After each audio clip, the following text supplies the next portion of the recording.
living in Canada, specifically Toronto.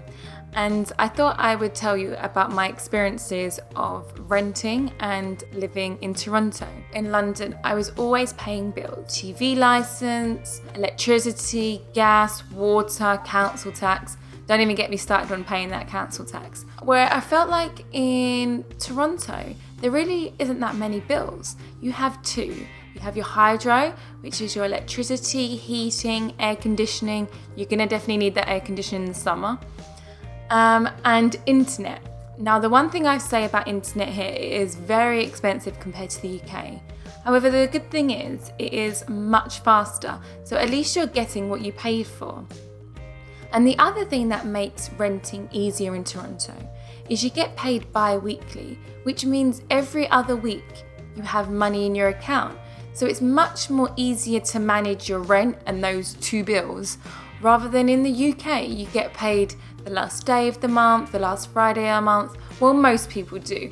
So I felt like in the UK, you really had to manage your money better to make sure that monthly paycheck ensures that all of your bills, your rent, and you have a bit of a social life.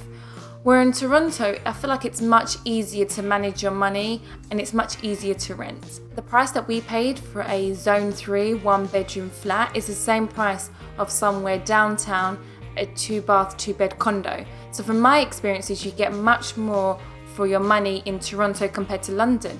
But there may be some of you that obviously live in a cheaper city, so therefore you may find Toronto more expensive. But this is just my experience of living in Toronto.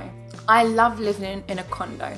Now, condos are different as they're like buildings with lots of facilities, and they're all over Toronto. They love to build condos here, and it's good because it's building up the city, and they're amazing condos. I'm a big fan of them.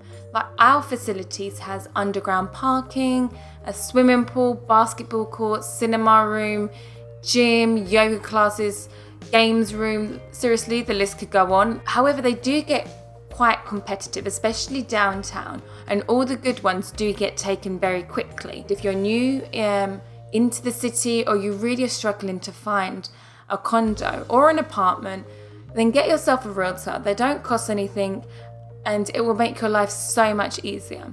So this is my experience of living and renting in Toronto.